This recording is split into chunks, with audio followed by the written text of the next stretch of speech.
श्रीमान् वेङ्कटनाथार्य कवितार्किककेसरी वेदांताचार्यवर्यो मे सन्निधत्तां सदाकृति. இன்னைக்கு முதல் பத்ததி பிரஸ்தாவ பத்ததியிலேருந்து முதல் ஸ்லோகம்.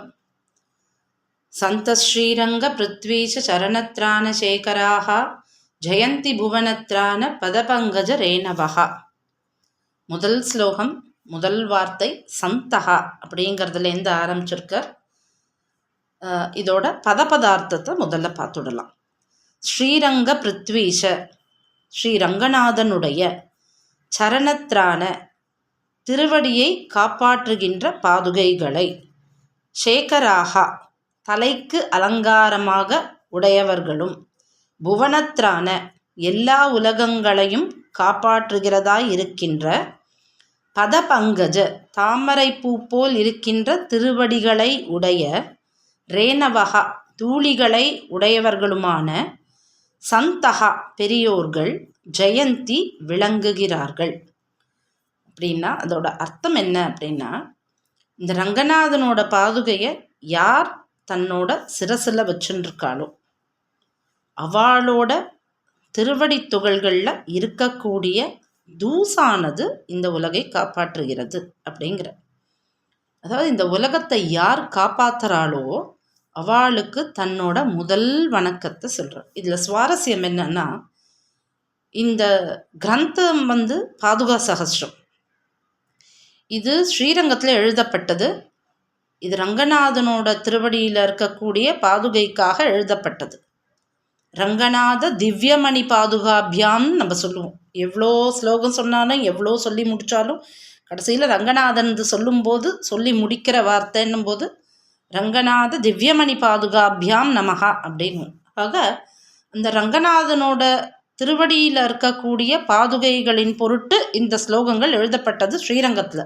நேற்றுக்கே அது நம்ம அவதாரிகையில் பார்த்தோம். இப்போது இந்த முதல் ஸ்லோகத்தில் சந்த ஸ்ரீரங்க பிருத்வீஷ சரணத்ரான சேகராக ஜெயந்தி புவனத்ரான பதபங்கஜ ரேணவகால பாதுகைன்ற வார்த்தையே வரவே இல்லை. பாதுகா சகஸ்ரம் எழுதுறார், ஆனால் அதில் முதல்ல பாதுகைன்ற வார்த்தையே வரல. இது தவிர மீதி எல்லா ஸ்லோகத்துலேயும் பின்னாடி பாதுகே, ஹே மணி பாதுகே அப்படின்ற வார்த்தை எல்லாத்துலேயுமே வரும். ஆனால் முதல் ஸ்லோகத்தில் வரலையே. ஏன் அப்படின்னா, இந்த உலகம் யாரால் காக்கப்படுறதோ அவளுக்கு தன்னுடைய முதல் வணக்கங்கள். அப்போ யார் காப்பாற்றுறா? இந்த லீலா விபூதி நித்திய விபூதி எல்லாமே சர்வேஸ்வரனுக்கு கட்டுப்பட்டதுன்னு போது அவன் தானே காப்பாற்றுறதா இருக்க முடியும் அப்படின்னா இல்லைங்கிறார் சுவாமி. இந்த பூலோகம் யாரால் காப்பாற்றப்படுறது அப்படின்னா இந்த ரங்கநாதனாலேயான்னா இல்லைன்னர், ரங்கநாதனோட திருவடியாலேயான்னா இல்லைன்னர், ரங்கநாதனோட திருவடியை தாங்கிற பாதுகையாலேயான்னா இல்லைன்னர். அந்த பாதுகையை யார் தன்னோட தலையில் தாங்குறாளோ அவளால் கூட காப்பாற்றப்படலையாம், அவளோட திருவடியில் இருக்கிற தூசுனால காப்பாற்றப்படுறது. ஆக இந்த மொத்த கிரந்தத்தை சுவாமி எந்த நோக்கில் முதல்ல ஆரம்பிச்சிருக்காருன்னு பார்த்தா, அவர் முதல்ல தன்னுடைய வணக்கத்தை பாகவதோத்தமர்களுக்கு சொல்கிறார்.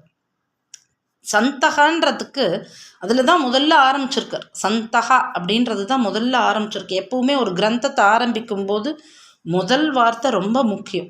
இப்போ நம்ம திருப்பாவை சொல்லும்போது மார்கழி திங்கள்னு சொன்னோன்னா மால ஆரம்பிக்கிறது, மான்ற சப்தம் பிராட்டியை சொல்கிறது. ராமாயணம் ஆரம்பிக்கும் போது மானிஷாதன்னு ஆரம்பிச்சது அப்படின்னெல்லாம் நம்ம பார்க்குற மாதிரி இவர் பெருமாள் பிராட்டியை தாண்டி சந்தகான்னு ஆரம்பிக்கிறார், பாகவதோத்தமர்கள்லேருந்து ஆரம்பிக்கிறார். அதாவது அவருடைய அந்த என்ன தெளிவு என்ன அப்படின்னா, இந்த கிரந்தத்தில் பூர்த்தியாக எல்லா இடங்கள்லேயும் அவர் கோடிட்டு காமிக்கிறது யாருன்னா நம் சுவாமி நம்மாழ்வார்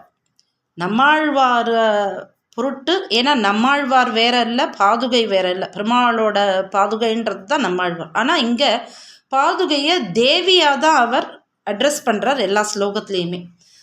அந்த சாமியம் என்னன்றது நம்ம சமாக்கியா பத்ததி வரும்போது பார்ப்போம். பாதுகையை தேவின்னு சொல்கிறார், ஆனால் நம்மாழ்வார்னு சொல்கிறார். ஒரு புரியலையே, அந்த புரிதல் வரலையேன்னும் போது அது நம்ம சமாக்கியா பத்ததி வரும்போது பார்ப்போம். இங்கே முதல்ல அவர் சொல்கிறது சந்தகா பெரியோர்கள்ன்றது பொதுவான வார்த்தையாக இருந்தாலும் இந்த கிரந்தத்தை பொறுத்தவரையில் சுவாமியோட உள்நோக்கு என்ன அப்படின்னு பார்க்கும்போது இன்டென்ஷன் நம்ம சொல்லுவோம். சந்தகான்ற வார்த்தை இங்கே வெறும் பெரியோர்களை சொல்கிறதில்ல, பாகவதோத்தமர்களை சொல்கிறது. எப்போ ஒருத்தர் பாகவதோத்தமன் அப்படின்னு சொல்கிற பாகவதன் பேர் வாங்கணுன்னா ஒருத்தருக்கு அதுக்கு மெயின் குவாலிட்டி என்ன இருக்கணும் அப்படின்னா, பெருமாளே தனக்கு எல்லான்னு யார் இருக்காளோ அவள் அத்தனை பேரும் பாகவதர்கள் தான்.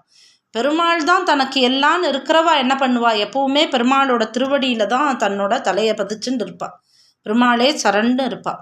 ஆக பெருமாளோட திருவடியில் இருக்கக்கூடிய பாதுகைக்கு மேலே தன்னுடைய பக்தி முழுக்கவும் செலுத்திட்டு யார் ஒருத்தர் இருக்காரோ அந்த பாகவதரோட திருவடி துகளில் இருக்கிற தூசு போதுமா இந்த உலகத்தை காப்பாற்றுறதுக்கு.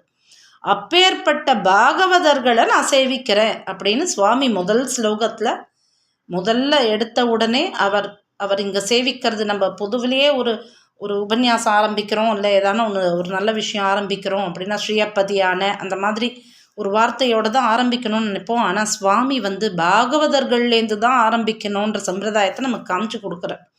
அதனால் அவர் இந்த முதல் ஸ்லோகத்தில் ரங்கநாதனோட பாதுகைகளை பரம சந்தோஷத்தோடு யார் தன்னோட தலையில் ஏற்றுக்கிறாளோ அந்த பாகவதோத்தமர்களுக்கு ஒரு நமஸ்காரம்னு சொல்லி இந்த முதல் ஸ்லோகத்தை தலை கட்டுகிறார். ஒவ்வொரு நாளைக்கு ஒவ்வொரு ஸ்லோகமாக பார்த்துட்டு வருவோம். அடியே கவிதார்க்கிக சிம்மாய கல்யாண குணசாலினே ஸ்ரீமதே வெங்கடேசாய வேதாந்த குரவே நமஹ.